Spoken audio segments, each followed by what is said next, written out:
Hello， 大家好，我是安娜。探索宇宙是全人类的共同梦想。6月17日，中国神舟12号飞船升空了。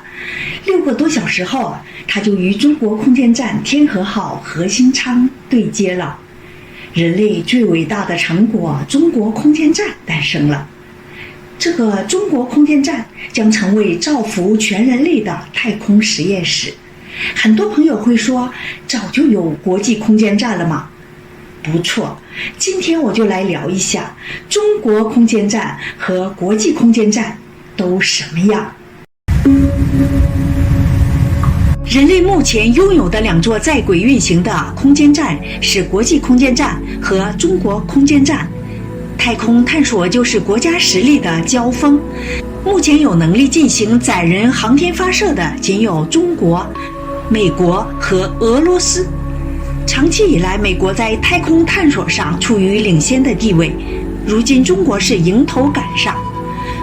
中国空间站挑战了美国的霸权地位。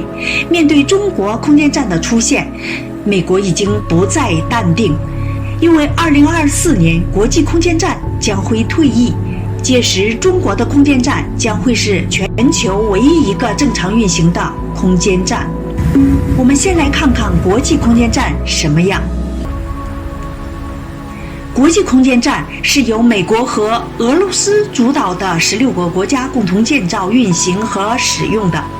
从太阳能电池板两端算起，空间站的长度有2个足球场那么大，重达100万磅。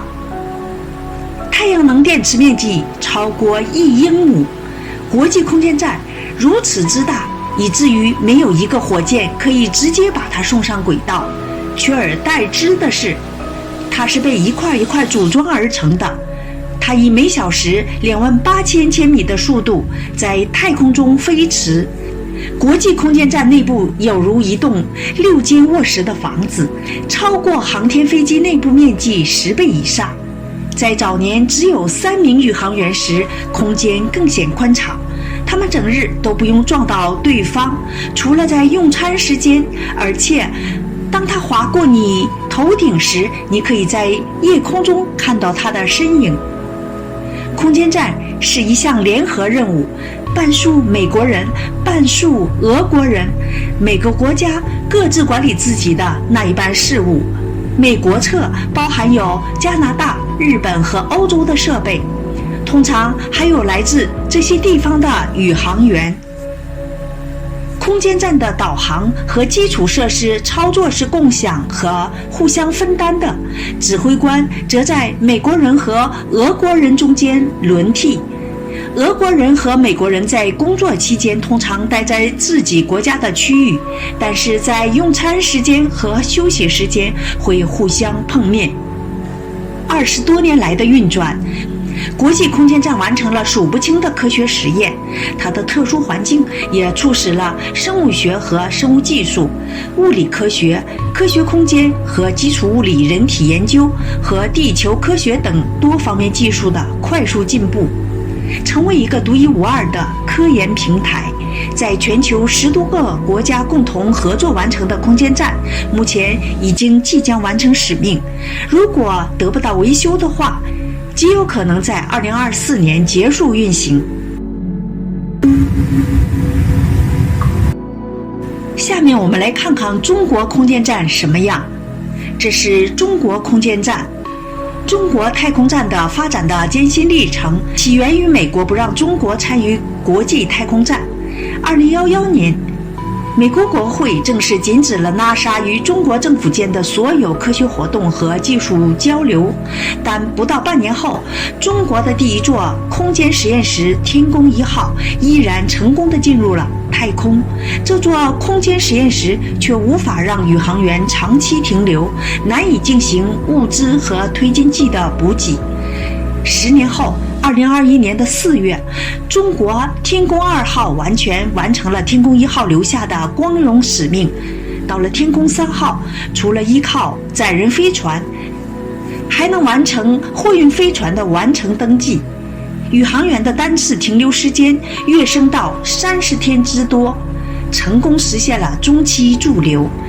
而与之对接的货运飞船由货物舱和推进舱组成，去程可运输重达6.5吨的物资设备携带重达2吨的推进剂，为太空站加油；回程则可销毁6吨的废弃物。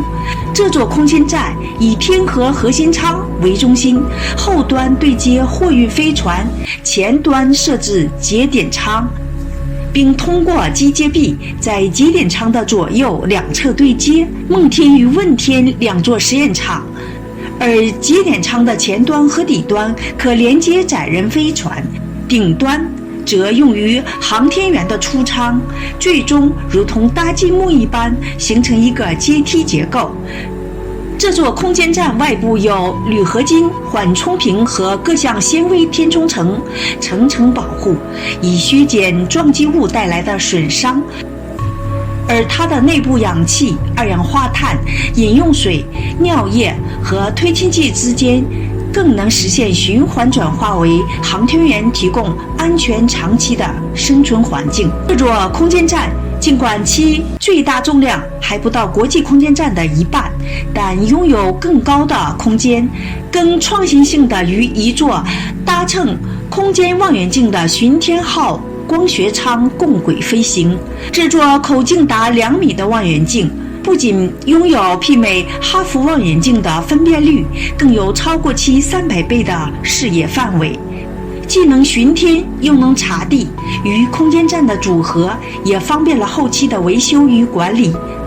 更重要的是，这座空间站将面向联合国所有成员国开放，通过附加一个核心舱、2个实验舱，最终扩展为一个庞大的干子结构。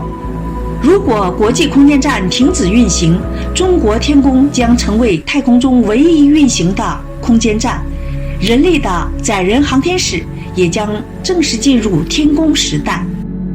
这是中国空间站内部的各个结构，非常简洁，没有任何多余的线头裸露，也没有凌乱的空间布局。整个空间站的结构给人一种简洁大方的感觉。这是国际空间站内部的结构，里边的结构布局非常复杂，并且有相当多的电线裸露在外面，给人一种非常凌乱的感觉。中国空间站操作系统为全中文界面，图形化操作系统，与印象中的满是字母的科幻大片并不相同。你是否发现这和电影《地心引力》里特别一样？看来各个国家想来到中国空间站，要先学好中文了。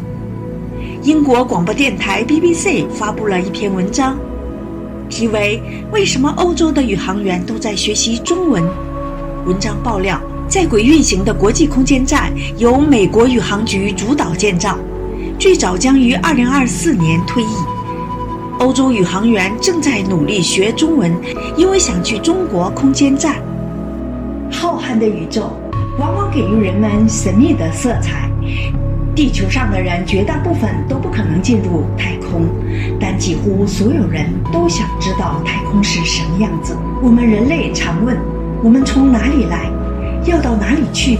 我们想要找到答案，只要问苍天宇宙。空间站作为人类研究宇宙的载体平台，它承载着人类解读自己的希望。今天的节目就到这里，喜欢我频道的朋友记得点击订阅锦觅频道，同时也别忘了打开小铃铛，这样我在 TV 更新时就会第一时间的通知你。非常感谢大家的收看，我们下期见，拜拜。